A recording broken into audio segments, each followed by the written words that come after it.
What is up, ladies? Leon Trotsky here, bringing you a little more Battlefield by Company 2. You know how we do. Continuing the revolution today. And we unlock the ever-precious Magnum ammo in this gameplay. And today we're playing Valparaiso, playing a little defense, and this is kind of interesting gameplay.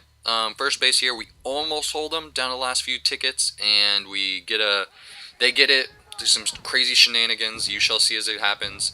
And then we get a hold on the second base there. So pretty fun times, pretty fun times. Like I said, we do unlock Magnum ammo, and I also unlock the VSS in the same life at the very same time. So you will get to see that on the next base is Magnum ammo with the VSS ammo upgrade. You know how we do, rolling deep. Trying to catch me riding dirty, guys. But we start off this first base here, and I do not have Magnum ammo unlocked yet. So I decided to run with the Gull Sniper Rifle. Playing some defense, spotting any guys that are pushing up, and just kind of holding them down. And you'll see a few examples of why Magnum ammo can be so important, because, you know, something simple like that, I probably would have gotten that kill with Magnum ammo. But instead, I'm running body armor today, and it's still, you know, it keeps you alive here and there. In certain situations, in certain classes, it can be very valuable to run body armor instead. Maybe like with a shotgun, or like a submachine gun, a lightweight body armor. I really like it with the Thompson, for example, running body armor, but if you're gonna run with a sniper rifle, it really doesn't make too much sense to run body armor. Personally, it's one of those things where it's like you want that extra one-hit kill radius with the damage that Magnum ammo is gonna provide for you, so you might as well run it. And one of my biggest tips on defense, obviously, is spreading out, but another big tip is staying near the stationary weapons that are on the map already. Whether it be a heavy MG, a stationary AT, whatever it is important. Those are there for a reason, and you can do a lot of work. So you see me here jump on that heavy MG and just kind of clear guys that are pushing that left-hand side, and then I immediately jump off as soon as I see the tank, because me firing that heavy MG at all will attract that tank like crazy. And then I hear a chopper trying to come in, freaking crazy-ass pilot jumps out, blow up the chopper, but he still manages to kill me.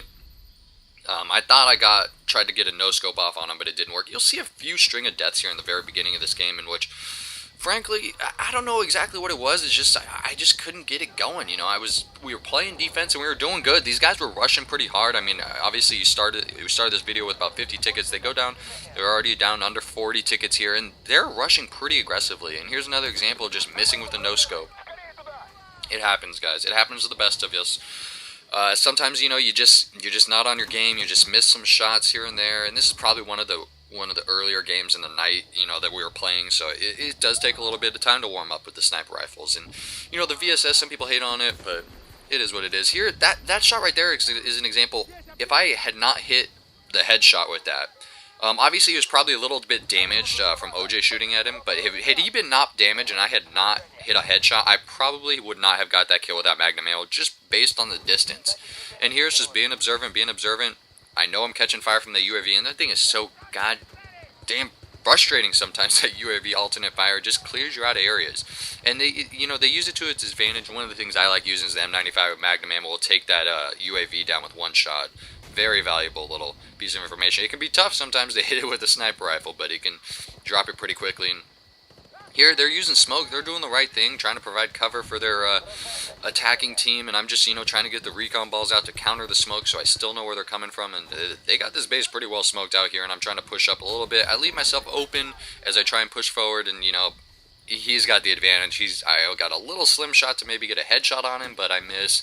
Especially, you know, when he starts shooting me, it definitely throws off your aim a little bit, and you see what happens there. But we're still continuing our defensive hold here. Spawn back in. I probably get another. You know, the defensive, sometimes I get those just poor death streaks, and I think I start to hear another tank pushing him forward.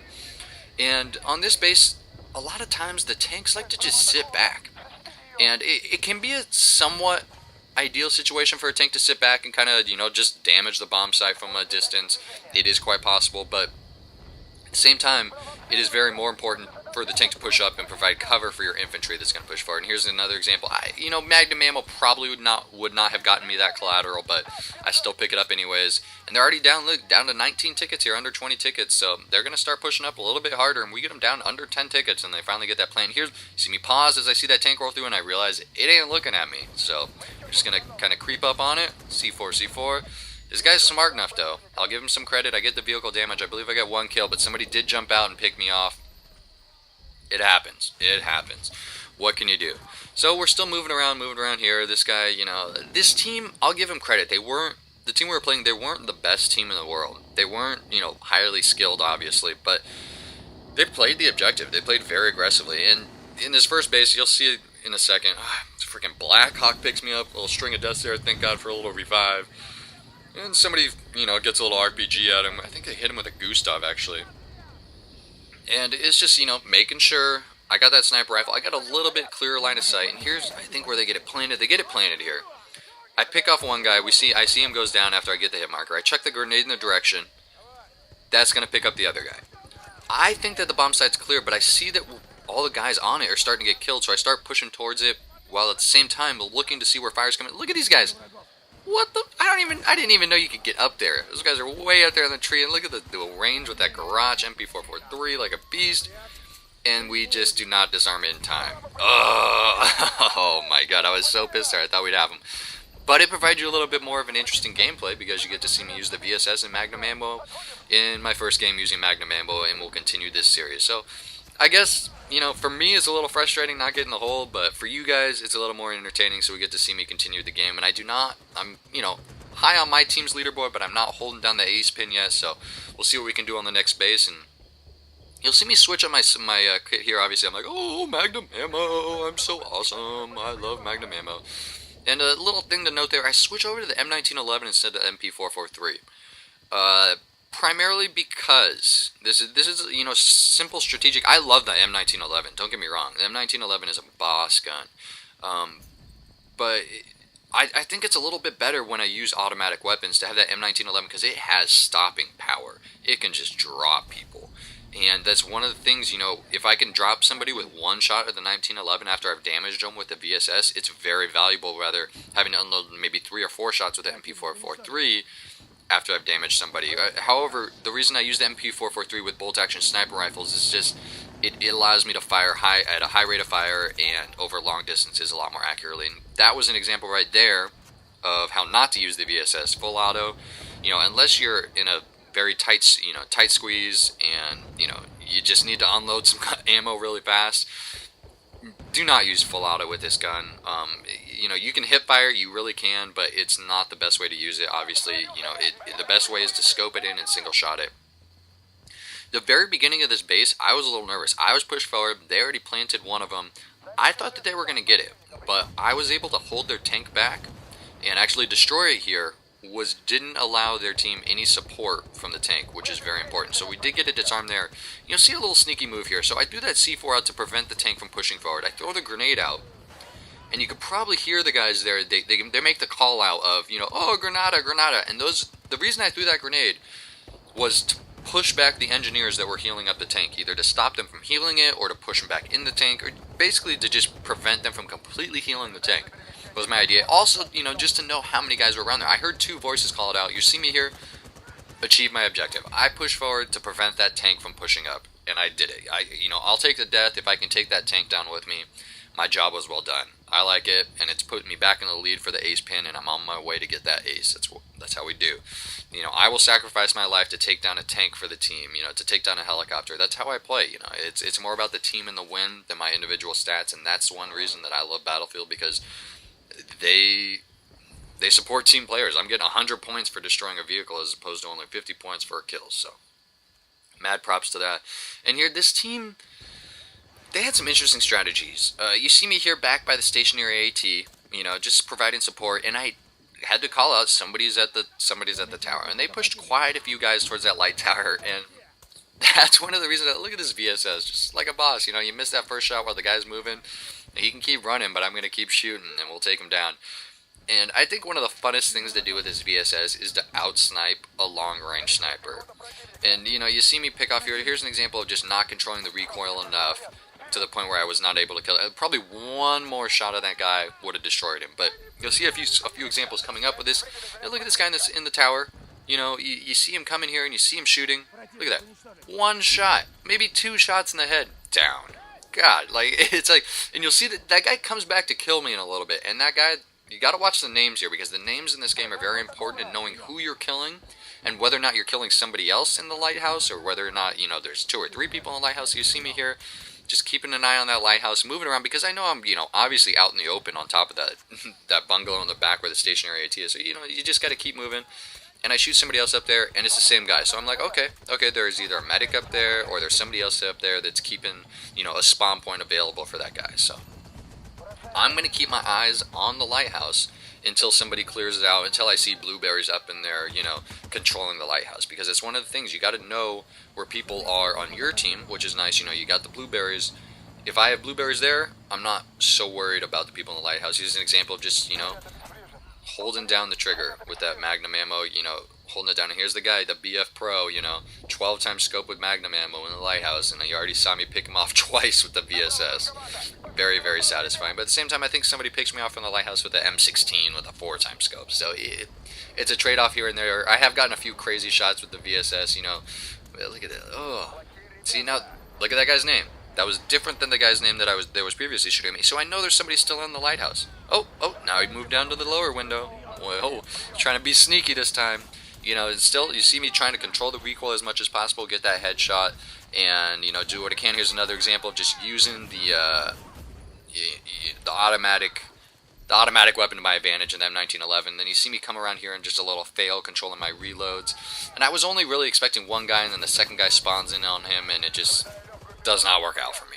I don't know what else to say. It was just a fail with the reloads and canceling reloads and switching weapons and guys spawning on guys, and it just didn't happen. But OJ's back here making sure the back part of the base is clear, and we're looking like we're all good. So I spawn back in here, and simple stuff is, you think somebody's around you, you might as well throw out a motion ball and take a look quickly at that minimap here, beep, beep, beep, beep. Oh my god, the guy was right on top of me, so I start cleaning him up with a pistol, and that M1911 just does so much damage. Had that been the MP443 Garage, it takes that much more time to kill somebody that I just want to drop him and move on. And the M1911 does the job. So that's kind of why I'm using it here. They're already down to 20 tickets. And I hear a little beep beep on some motion ball, but it's not mine. So I assume that there's somebody else back here, and I gotta spot him. First thing, you see me spot them. Very important. Then I use the automatic weapon to my advantage and take them up. And then I believe I get a spot assist, and somebody comes back and cleans up that other guy. So back of the base is clear. We want to go take a look over the lighthouse. You see some firing coming out of there, so I know somebody's in there. But I can't get in a line of sight from here, because he's probably trying to hold down the line of sight towards the bomb sites and prevent anybody from, like me, sitting in the back of the base from cleaning him up. So you just got to move forward a little bit, get a better angle on him, and you see me just kind of putting in fire. I get a couple hit markers there, and I just try to push up forward a little bit more forward, so I get a better angle.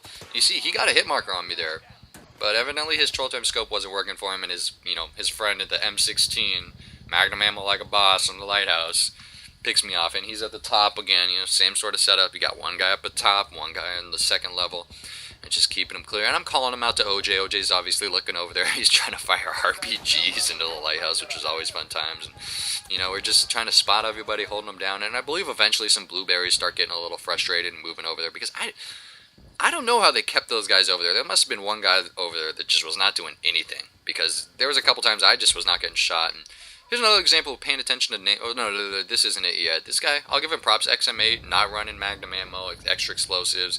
Not sure why he's running the extra explosives on this map. It would make a lot more sense. I could understand extra grenades, and maybe, but he's assault kit with extra explosive. But here's another example. Spawn and die. You watch this guy's name though, Jinxie or XX Jinx, some crazy stupid name like that. I don't even know. But he picked me off fair and square. I spawned in a bad spot, and he cleaned me up. And I spawned back in, and I throw a motion ball directly into the area that they're at, and I get a couple beeps real quick, and I know that they're around there. So I get the grenade right in the same spot, and I clean somebody up with it. But what I do is I pay attention to the name, and I realize it's not the same guy. And look at that, same guy's right next to him though. So it's paying attention to stuff like that, and knowing who's around that guy is going to save your life 100,000 times over again. It doesn't seem like an important thing knowing who you killed, but it can be very important knowing who is where on the map, if any medics are picking people up, or if it's just people spawning on people, because your map knowledge and your understanding of the battle and its stance at the current time is going to win you every game. The more you can understand and know about everything, every situation going on in the game at that time, will greatly improve your chances of being successful on the battlefield. So here you see me just kind of cleaning everybody up, last few kills here. I am not going to try and rush that tank, I'm just going to try and pick somebody off from their spawn for the last kill. So I hope you guys enjoyed that Magnum ammo VSS tutorial. God, that gun is amazing.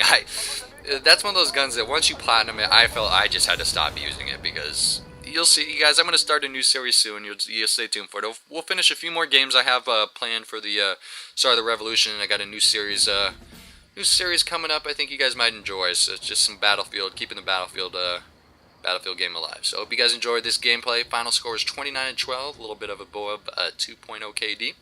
Got a few gold stars, get 10 silver stars, I think I got 5 gold stars eventually. Got my ace pin, you know how we do. Leon Trotsky, guys, till next time, keep it real.